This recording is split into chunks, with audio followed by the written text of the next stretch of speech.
Namhlanje silapha eMdantsane Gym kwa-6 sidibene apha malunga nenjongo zokudibanisa i-Department of Health plus ne-boxing veterans.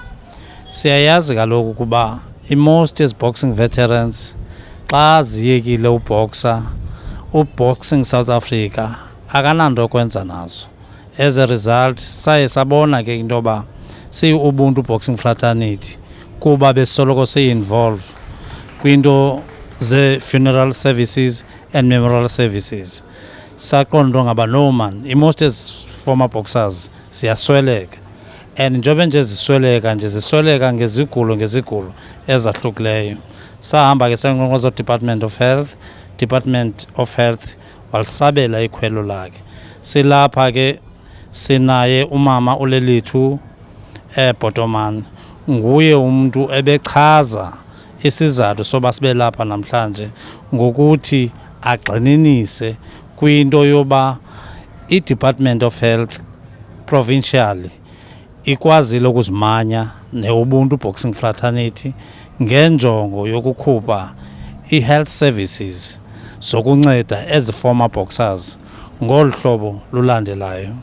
Pre and post testing of these boxers for HIV and AIDS, for prostate cancer, breast cancer, nezinye ke izigulo ezinjenge-chronic illness like your diabetic, your high blood pressure. Zonke ezo zigulo ke ezo i-Department of Health ijongene nazo. And then emva koko ithi ke ngoku le program namhlanje iyaqhubekeka iye kule veki zayo nge-21st kwakule ndawo i-1 apho khona i-Department of Health ezinto balula ngaphambili izawuzenza practical, izawuza nee-mobile clinics apha kule ndawo. Ithi awugqiba itheste ezi ex-boxers, ithi awugqiba irendarishe ngoku ezo services ezo.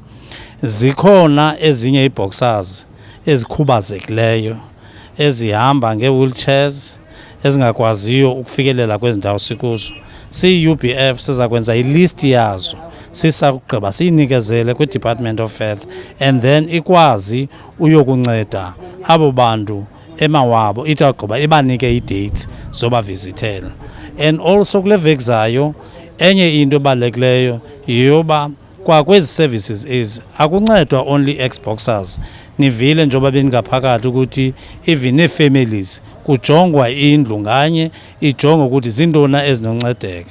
Zikhona ke nezinye ii-department ekufanele nobe famba zikhona apha, like umasipala, like i-Department of Human Settlement, like i-Department of Agriculture, Department of Labour and no-Social Development. Zonke ezo nto ke ezo sifuna ukuzidibanisa nee-ex-boxers. Sithi i-boxing kweli lethu mayingatshabalali emva koba umntu ebedlala amanqindi uye wayeka. Mawungapheli ngaye, mawuqhubekeke ubomi, because i-boxing kufuneke imenze umntu even nongumzali akwazi ukukhuthaza umntana wakhe ukuthi ayithathe lesi sport se-boxing because of its benefits.